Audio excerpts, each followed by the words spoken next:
Discipulado 1 Novos seguidores do caminho. Sexto estudo. Meus princípios. Lembrando, para que você não esqueça de ouvir as leituras bíblicas diárias antes da lição. A seguir, o quadro de leitura bíblica.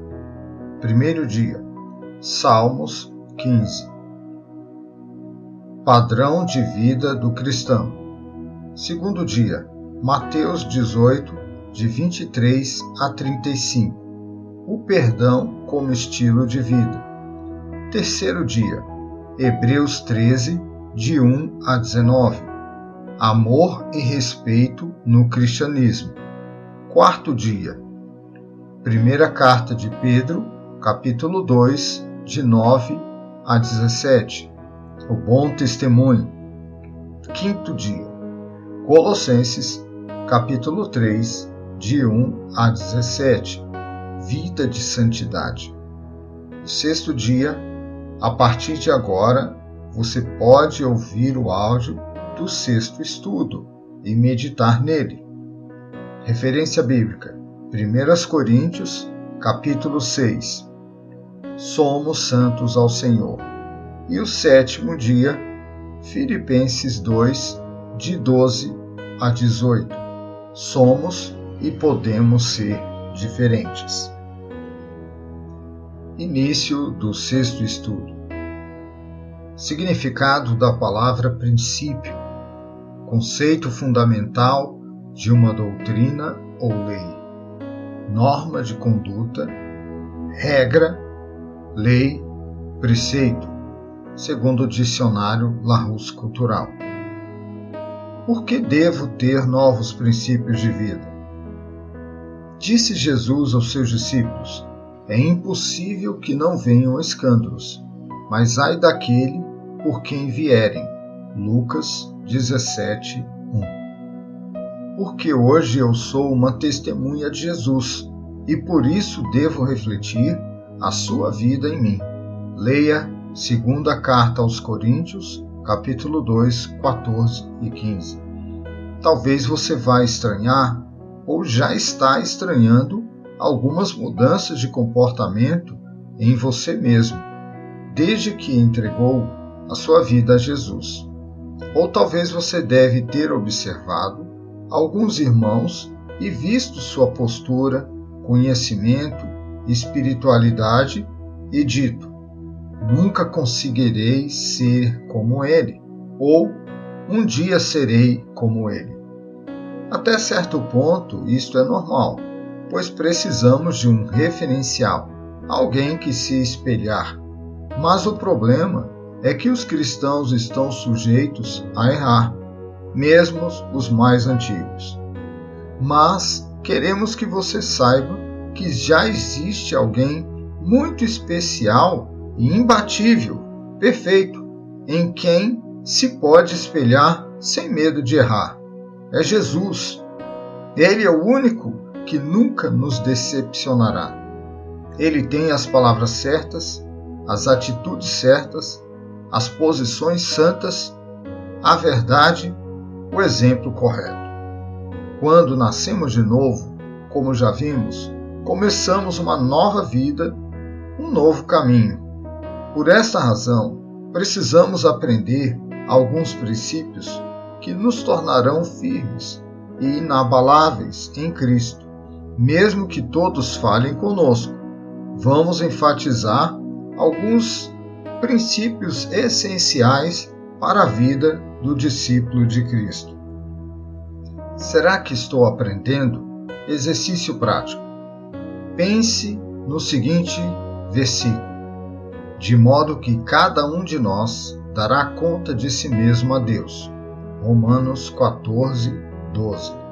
Segundo esse texto bíblico, responda com suas próprias palavras se você tem o direito de desistir da vida cristã, caso alguém lhe entristeça, decepcione ou lhe escandalize. Princípios para a vida do cristão. A vida do discípulo de Jesus Cristo deve ser alicerçada em princípios. Como já vimos, A palavra princípios significa estilo e padrões de comportamento e conduta que alguém acredita e segue.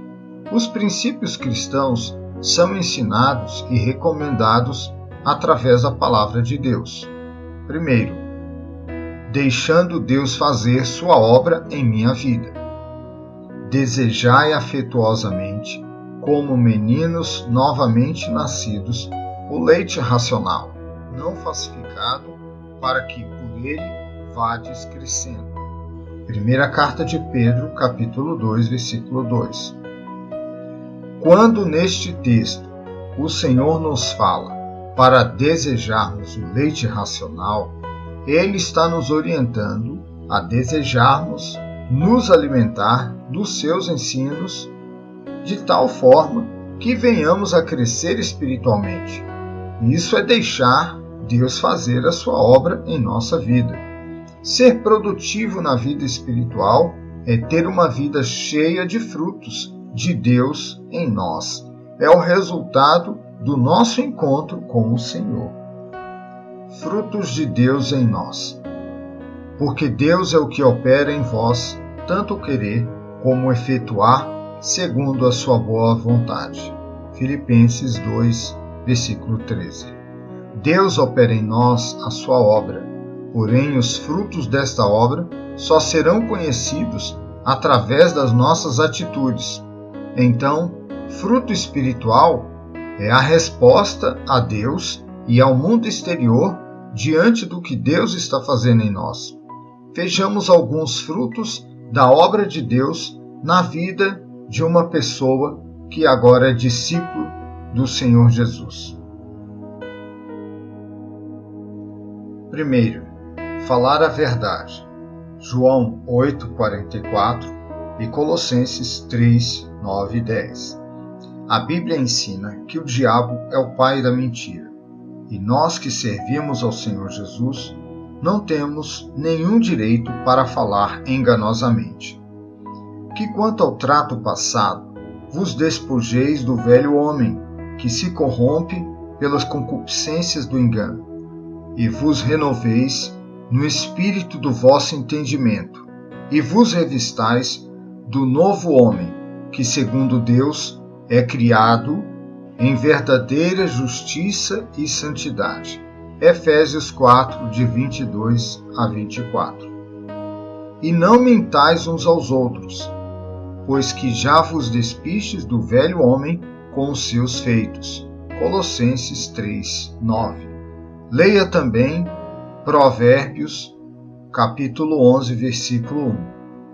Segundo, santidade em todas as áreas da vida. Primeira carta aos Coríntios 6, 18, Colossenses 3, 5, primeira carta de Pedro 1, 14 a 16 e Hebreus 12, 14. Mas como é santo aquele que vos chamou, sede vós também santos em todo o vosso procedimento, pois está escrito, sede santos, porque eu sou santo. Terceiro, guardar a vida do irmão, não aceitar conversas, suspeitas, fofocas e calúnias contra o próximo. Senhor, quem habitará no teu tabernáculo? Quem morará no teu santo monte? Aquele que anda em sinceridade e pratica justiça e fala verazmente segundo o seu coração. Aquele que não difama com a sua língua, nem faz mal ao seu próximo, nem aceita nenhuma afronta contra o seu próximo. Salmos 15, de 1 a 3. O discípulo de Cristo não é chamado pelo Senhor para julgar os irmãos em Cristo. É aquele que zela pela unidade do corpo e procura dar um voto de confiança, uma chance para a recuperação e para a restauração de qualquer pessoa. Quem és tu que julgas o servo alheio? Para seu próprio Senhor ele está em pé ou cai, mas estará firme, porque poderoso é Deus para o firmar. Romanos 14, 4. Quarto, linguagem sadia. Efésios 4, 29 e Tiago 3, de 7 a 12. Quinto, honestidade com todas as pessoas, crentes ou não. Romanos 13, 13 e primeira carta a Timóteo 3, 7. Sexto, se importar com as necessidades dos outros, ser misericordioso e fazer o bem. Em tudo sereis enriquecidos para toda generosidade, a qual faz que por nós se deem graças a Deus. Segunda carta aos Coríntios 9, 11. Leia também segunda carta aos Coríntios 8, 2 e 3 e Filipenses 1, 7. Também Romanos 12, 13 e Gálatas 6, 10. Desejar o bem do próximo é também ser pronto a perdoar. Pois se perdoardes aos homens as suas ofensas, também vosso Pai Celestial vos perdoará a vós. Mateus 6, 14. E revesti-vos, pois, como eleitos de Deus, santos e amados, de entranhas de misericórdia, de benignidade, humildade, mansidão, longanimidade, suportando-vos uns aos outros e perdoando-vos uns aos outros, se algum tiver queixa contra outro. Assim como Cristo vos perdoou, assim fazei vós também. Colossenses 3, 12 e 13. Sétimo, cuidar, educar e zelar da sua família. Primeira carta a Timóteo, capítulo 3, 4 e 5. E primeira carta a Timóteo, capítulo 5, versículo 8. Oitavo, ser trabalhador. Jesus lhes disse: meu Pai trabalha até agora e eu trabalho também. João 5, 17. Leia também Provérbios 6, 6. Desenvolver e manter em sua vida o caráter de justo. Aquele que sabe fazer o bem e não o faz, comete pecado. Tiago 4, 17. Leia também Provérbios 12, versículo 5 e Salmos 32, 10. Lembrando que Salmos e Provérbios são livros que estão no Antigo Testamento, normalmente aproximadamente no meio da Bíblia. Todos esses frutos e outros não mencionados podem ser resumidos em um só. E sobre tudo isto, revesti-vos de amor, que é o vínculo da perfeição. Colossenses 3, 14. Segundo ponto, fazendo a obra de Deus. Testemunho. E nós somos testemunhas acerca destas palavras, nós e também o Espírito Santo que Deus deu àqueles que lhe obedecem. Atos 5, 32. Testemunho é o ato de relatar o que se viu e ouviu, do que presenciou. É falar aos outros. O Senhor tem um interesse especial em que sejamos suas testemunhas. A melhor maneira de termos uma vida produtiva para o Senhor Jesus é testemunhando do que Ele está fazendo em nossa vida. Atenção! Há uma grande diferença entre testemunhar e falar de alguém, caluniar, expor a pessoa, fofocar. A diferença está no propósito com o que se fala. O propósito do testemunho é edificação. Se alguém fala de outro sem ter esse propósito claro ou com objetivos negativos, então não é testemunho. Podemos testemunhar através 1. Da conversão, o seu testemunho pessoal, como você se converteu ao Senhor. Primeira carta a João de 1 a 3. 2. De nossas experiências com Deus e de outros cristãos. Mateus 10, 27, Atos 4, 20 e Atos 18, de 26 a 28. 3. De nossas atitudes e forma de viver.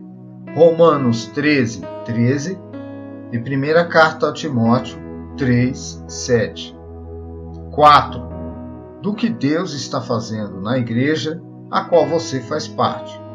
2 Timóteo 2, 2 e primeira carta de Pedro 2, 9.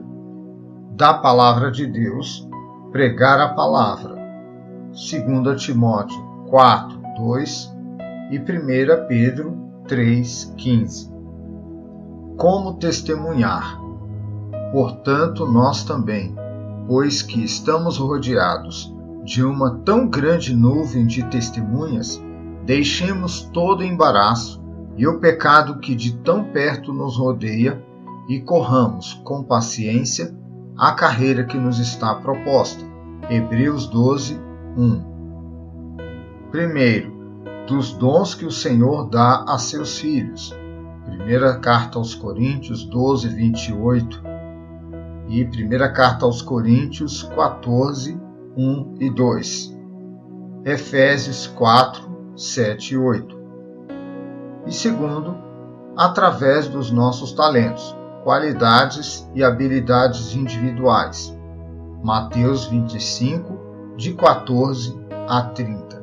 Seria bom você, na sua Bíblia, ler esse texto, Mateus 25, 14 a 30. Obrigação ou privilégio? E tudo isso provém de Deus, que nos reconciliou consigo mesmo por Jesus Cristo e nos deu o ministério da reconciliação. Segunda carta aos Coríntios 5, 18.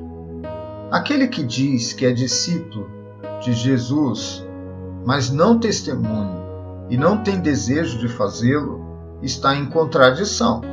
Tem algo errado, pois testemunhar de Jesus, além de ser algo natural a um discípulo dele, é um ministério que o Senhor nos delegou. Um ministério precioso que os anjos quiseram ter e lhe foram negado. Leia 1 carta de Pedro, capítulo 1, o versículo 12, lá na parte D.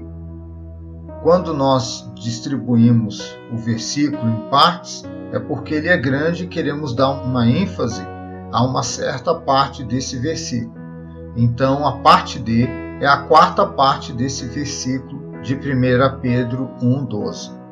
Testemunhar é um ato de 1. Fé, segundo aos Coríntios 4,13 e Hebreus 13,7. 2. Amor a Deus, Romanos 1,16 e Apocalipse 6,9. 3. Amor às almas, Mateus 9, 35 e 36. Versículo para memorizar. Cristo nos libertou para que sejamos de fato livres. Estai, pois, firmes e não torneis a colocar-vos debaixo do jugo da escravidão. Gálatas 5, 1. Lembrando que você pode recorrer ao estudo 4, como memorizar, para você utilizar nesses versículos recomendados à memorização. Shalom a todos. Shalom é a palavra hebraica que significa paz, referindo-se ao Senhor. Então, é um cumprimento que quer dizer a paz do Senhor. Shalom a todos, queridos, e até a próxima.